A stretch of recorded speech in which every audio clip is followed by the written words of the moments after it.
मैं कल रात में विचार कर रहा था, एक बात मेरे ख्याल में आ रही थी कि देखो संसार का स्वरूप कैसा है। ये दुनिया में खुश होने के जो तरीके हैं वो आपको लगते हैं कि अलग अलग हैं, बिल्कुल अलग अलग नहीं है। आदमी खुशी वहीं ढूंढता है, चाहे गरीब हो, चाहे अमीर हो, चाहे और अमीर हो। वही उसका तरीका है खुश होने का कि क्या कि बहुत सारे लोग आए, मुझे मान सम्मान मिले, मेरी इज्जत बढ़ जाए, मेरा दिखावा हो जाए, मेरी दौलत पर। यही है ना तरीका। गरीब के पास 200 रुपये वाली शर्ट होती है तो वो उसको अच्छे तरीके से पहनता है कि मेरे पास 200 वाली शर्ट है। और अंबानी वही 2 करोड़ की पहन रहा है। समझ में आ रहा कि नहीं आ रहा? तुम 1 लाख रुपए वाला बुलाते हो, कैटर्स जो भी बुलाते हो, वो उसी के 10 करोड़ खर्च कर रहा है, क्योंकि उस पर इतना पैसा है कि काम तो 1 लाख में भी हो सकता है, लेकिन वो इतना सारा पैसा है, करे क्या बेचारा। अब उसने एक नचनिया बुलाई, 171 करोड़ रुपए दिए उसे। कितने बलसेन जी? 171 करोड़। तो मैंने सुना कि भैया 171 करोड़ दिए, तो मैं कहा देख लूँ भैया कौन सी नचनिया है कि नहीं, देखने तो भाई कैसे नाचती है।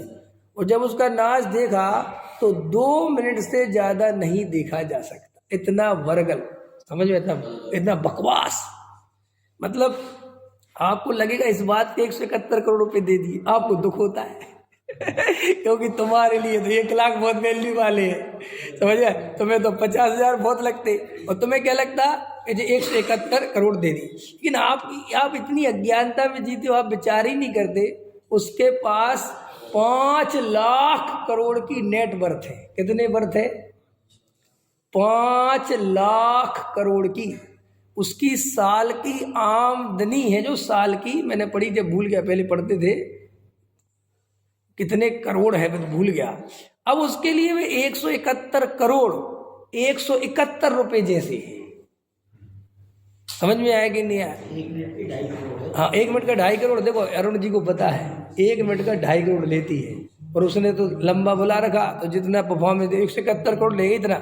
अब मेरा कोई लोग कहते कि अच्छे मूर्ख है लोग, अच्छे। भैया मूर्ख नहीं है, ये संसारी जीव करे क्या विचार, क्या करे बताओ, क्या करे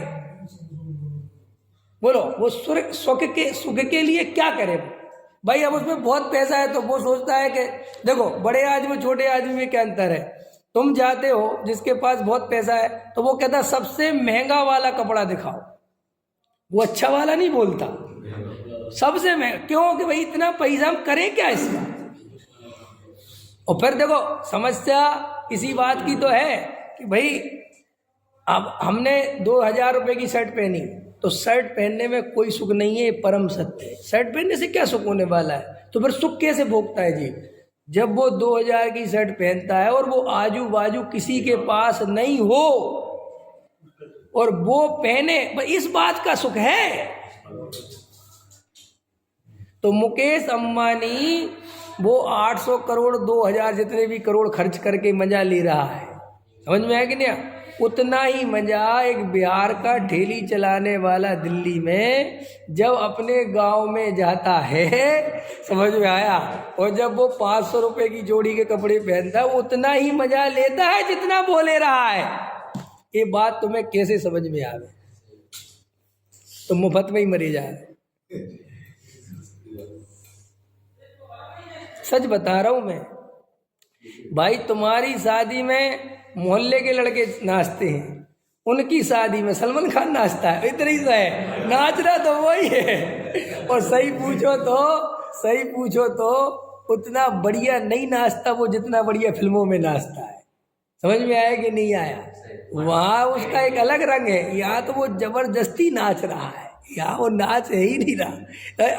अब देखो और क्या है, देखो अब मैं बहुत सोचता हूँ कि यार मैं अगर इतना बड़ा आदमी बन जाता तो भी खुशी होने का उपाय यही है कि बांटो पैसा, दो, दिखाओ, और कोई उपाय नहीं है।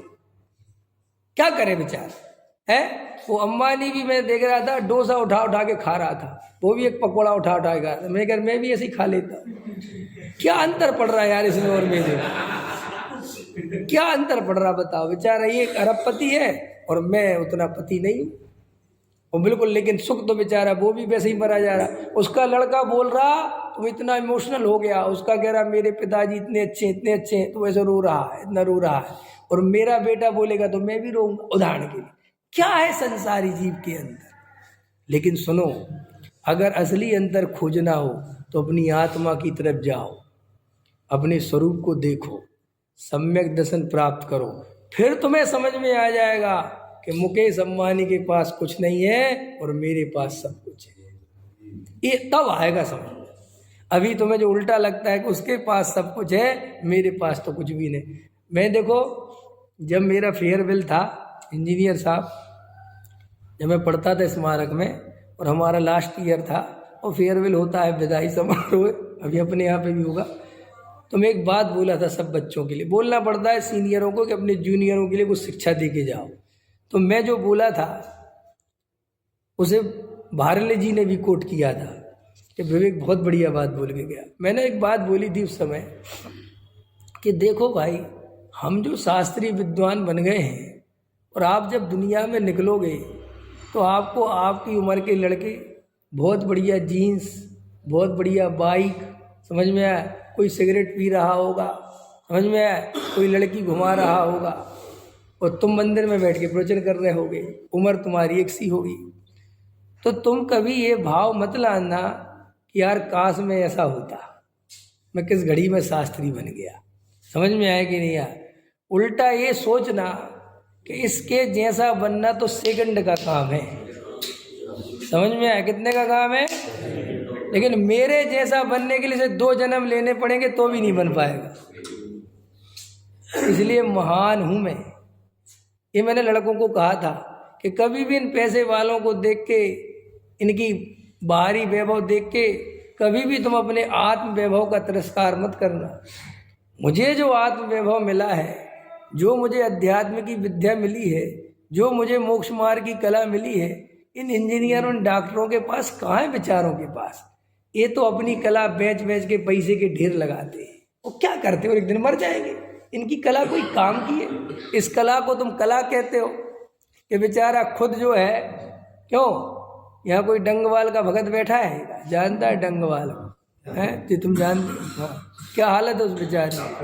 हाँ, डॉक्टर डंगवाल क्या हालत है, रात के 1-1 बजे तक पेशेंटों को देखता है, सुबह 5 बजे उठ जाता है, केवल 4 घंटे सोता है। उसने यहाँ पर संपत्तियों के ढेर लगा दिए। हिमाचल का रहने वाला है वो, और ऐसा भूत चढ़ा हुआ है उसे पैसा कमाने का। समय हमारे जानते होंगे, और इनके वो राजीव इंजीनियर साहब है ना, उनके तो दोस्ती घनिष्ठ मित्र। हाँ, उनने अब उसको ऐसा बैठा रहता, आधा सोता है आधा उठता है, आधा सोता है आधा उठता है, तो नींद ही आती रहती, इतना थका रहता। समझ में आया कि नहीं आया?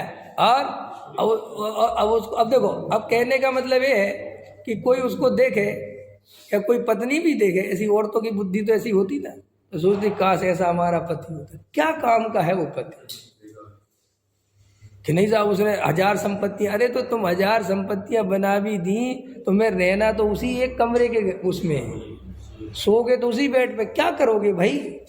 लेकिन अपन को अंदर में निर्णय नहीं बन पाते कि वास्तव में संसार में कहीं आप ये क्यों बोल रहे हैं, ऐसा कोई प्रश्न करे, आप ये क्यों बता रहे भाई? इसलिए बता रहे कि ये जो संसार में तुम्हें सुख की कल्पना है, ये तुम्हारी जितनी जल्दी टूट जाए उतने जल्दी तुम आत्मा के समीप आ पाओगे। पूज्य गुरुदेव श्री ले रहे थे कल का प्रवचन में कि जब तक जीव की अंतरंग रुचि नहीं पलटे तो उपयोग कैसे पलटेगा। माने पूज्य गुरुदेव श्री इस बात पे जोर देते हैं कि जब तेरी अंतरंग रुचि परद्रव्य की है, संयोगों में सुख की है, पैसे से सुख आएगा, ये जो तेरी मान्यता है, तो तेरा उपयोग आत्मा में क्यों जाएगा भाई। और तू ध्यान करने बैठ जाता है और फिर कहता है मेरा उपयोग आत्मा में जाता ही नहीं। क्यों जाएगा? क्योंकि उपयोग का एक नियम है कि उपयोग का भी उपयोग, क्या उपयोग का भी उपयोग वहीं जाएगा जहां तेरी गहरी रुचि होगी। समझ में आया? पैसे गिनते समय आत्मा कभी याद नहीं आता, लेकिन आत्मा को गिनते समय पैसा हमेशा याद आता है।